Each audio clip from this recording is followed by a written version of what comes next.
यहाँ आचार्य चाणक्य एक श्लोक के माध्यम से बताना चाहते हैं कि विद्या, धन, राजा और स्त्रियां किस तरह से अपने अपने काम में निपुण होते हैं, उनको किस तरह बचाया जा सकता है या उनके द्वारा किसी को किस तरह से बचाया जा सकता है।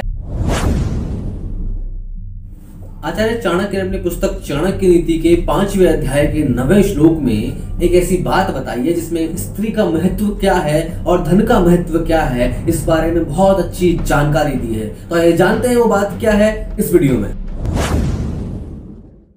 वित्तेन रक्षते धर्मो विद्या योगेन रक्षते मृदुना रक्षते भूपः सत स्त्रिया रक्षते गृहम्। अर्थात वित्तेन रक्षते धर्मो यानी कि वित्त से यानी कि धन से धर्म की रक्षा की जाती है। विद्या योगेन रक्षते यानी कि विद्या को प्रैक्टिस के द्वारा उसकी रक्षा की जाती है।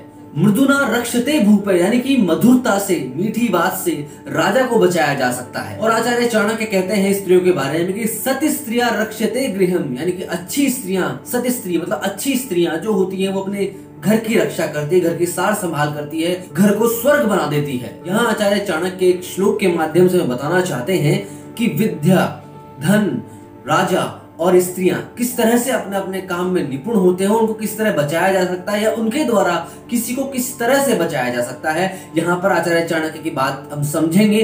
पहली बात वो कहते हैं कि धर्म की रक्षा करने के लिए धन की आवश्यकता होती है और जो धर्म कर्म होते हैं, जो हम धर्मानुष्ठान करते हैं, वो सब भी वित्त यानी कि धन के द्वारा ही किया जाता है। आचार्य चाणक्य ने यह बताने का प्रयास किया है कि जितने भी हम उपकार करते हैं, दान देते हैं, मंदिरों का निर्माण करवाते हैं, उन सब के लिए हमारे पास धन की आवश्यकता होती है। बिना किसी वित्त की सहायता से हम कुछ भी नहीं कर सकते।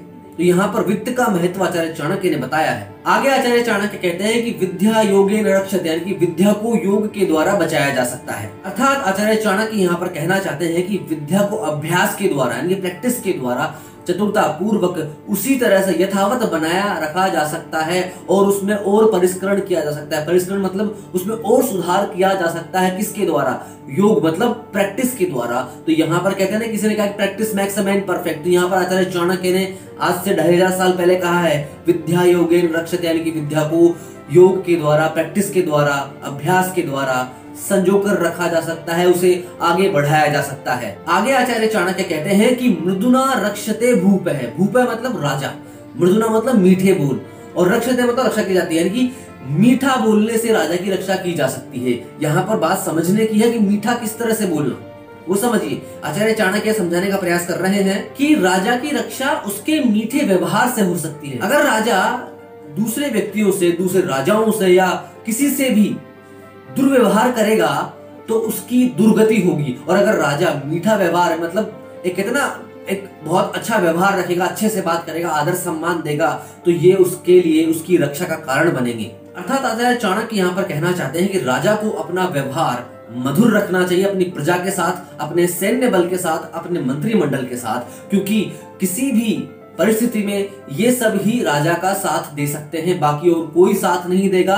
अगर कोई विकट परिस्थिति आती है तो राजा को पूर्व में ही उसकी सूचना मिल सकती है और राजा उससे अपनी रक्षा और अपने प्रजा के साथ पूरे साम्राज्य की रक्षा कर सकता है। आई होप कि आपको बात ये समझ आ रही होगी। और आखिरी बात जो आचार्य चाणक्य ने स्त्रियों के बारे में कहा है, क्योंकि स्त्रियों के बारे में आचार्य चाणक्य के विचार कई बार हमें ऐसा लगता है कि आचार्य चाणक्य स्त्रियों के खिलाफ बोलते हैं, अगेंस्ट बोलते हैं, तो यहाँ पर आपको क्लियर हो जाएगा आज कि आचार्य चाणक्य स्त्रियों के भी खिलाफ नहीं थे। आचार्य चाणक्य ने कहा कि सत स्त्रियां रक्षते गृहम्। सत स्त्री मतलब अच्छी गृहिणी, अच्छी स्त्री जिसका व्यवहार अच्छा हो, जिसकी बोलचाल बिल्कुल ठीक हो, मधुर व्यवहारशील हो और वो किसी का बुरा ना चाहती हो, अपने घर परिवार को बना कर रखती हो। ऐसी स्त्री अपने घर परिवार के साथ अपने समाज को भी एकजुट बनाने में कामयाब हो सकती है। तो आचार्य चाणक्य ने इसलिए यहाँ कहा है कि सत स्त्रियां रक्षते गृहम् की अच्छी स्त्रियां अपने घर की रक्षा करती हैं। जो स्त्रियां अच्छी नहीं होती है, जो आप समझ सकते हो किस तरह की बात करना चाह रहा हूं मैं, जो स्त्रियां गलत राह पर चली जाती है वो अपने परिवार का नाम डुबो देती हैं। क्योंकि आचार्य चाणक्य ने कहा है कि जो स्त्री अपने परिवार की प्रतिष्ठा सर्वोपरि रखती है वो अपने परिवार की रक्षा अपने मरते दम तक करती है। इसलिए आचार्य चाणक्य ने बात कही है कि स्त्रियां, जो अच्छी स्त्रियां होती हैं, वो अपने घर को संभाल कर रखती है, अपने परिवार को एकजुट रखती है। तो हमें बात समझ आई कि आचार्य चाणक्य ने हमें क्या समझाना चाहा है। आई होप कि आपको ये बात समझ आई होगी। आप इस चैनल को सब्सक्राइब करें, हमें इंस्टाग्राम और फेसबुक पर भी फॉलो करें। Thank you so much. जय हिंद, जय भारत।